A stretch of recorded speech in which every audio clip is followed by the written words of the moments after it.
Hey, it's Alex. In previous videos, I talked about how I got to $100,000 worth of sales on Shopify in a month. In this video, I wanted to show you how I did it. So let's go. The path is clear.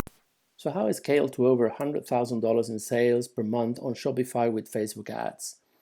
This is the Shopify summary for the month of March 2018. You can see that the sales are above $107,000 in that month.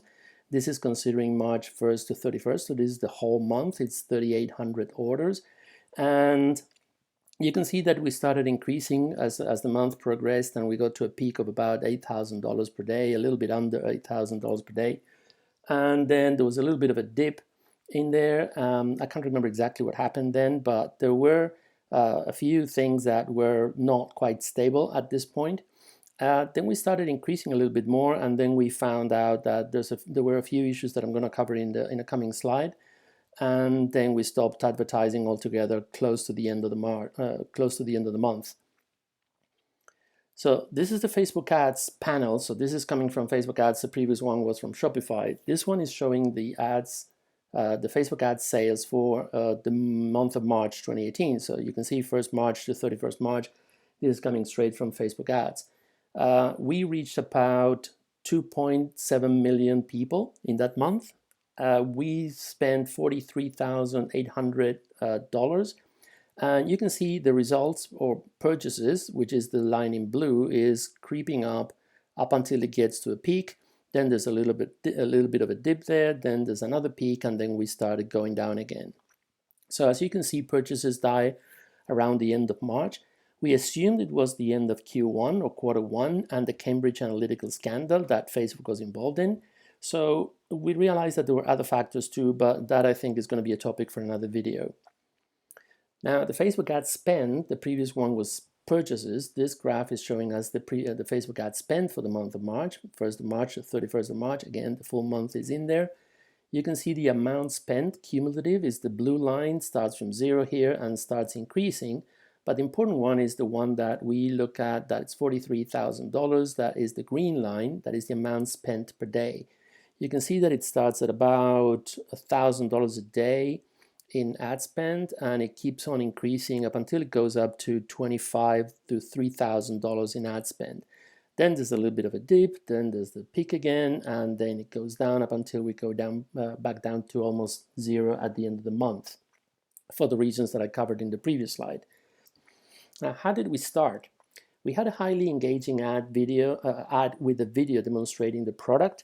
The ad was based on a post on our business page, on our Facebook business page and Instagram with high social proof. It had a lot of likes, shares, and views. We started creating ad sets with a budget of $5 to $10 per day to test our audiences.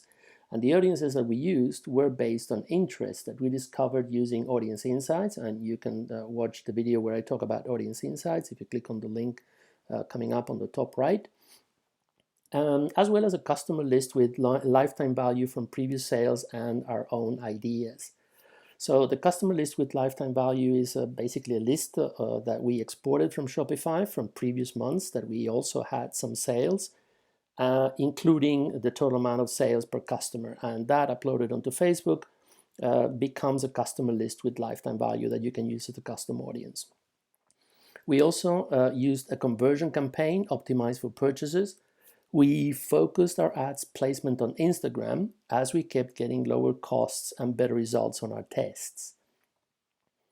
How we scaled, which is the object of this video, so we got to that point now. Our main metric or KPI or key performance indicator was gross profit. Like I said, we are selling product. We're not selling a service or a membership or anything like that. We're selling a product. And we need to calculate the gross profit for that product to use as a KPI. The gross profit is calculated in this case as, or in most cases, as unit sale price minus unit cost minus the shipping cost. We kept an eye on cost per thousand and cost per click for those ads not making sales yet. We also looked at ads to cart as an indicator of eventual sales because people adding to cart have an intent to purchase.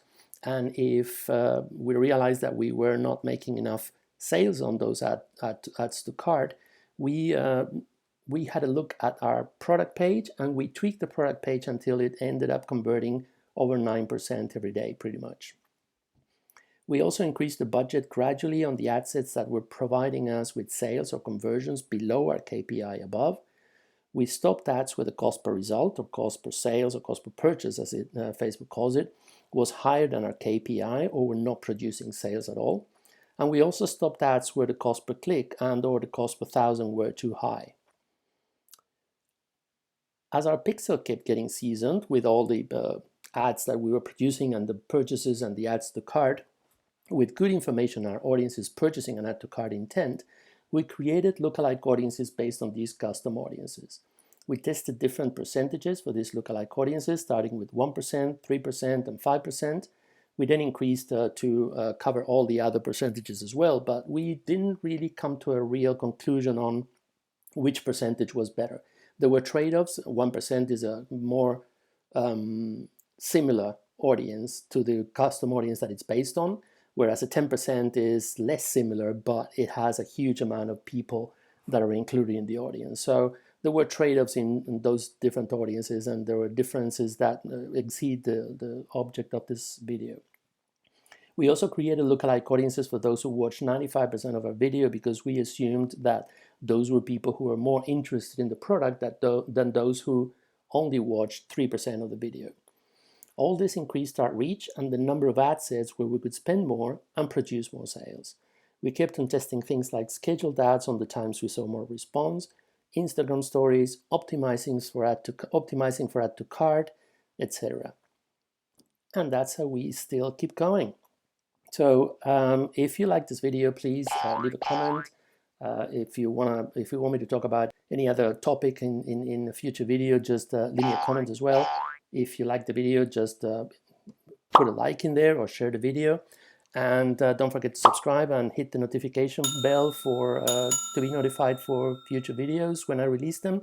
I release videos around once a week now, and I'll see you in the next video.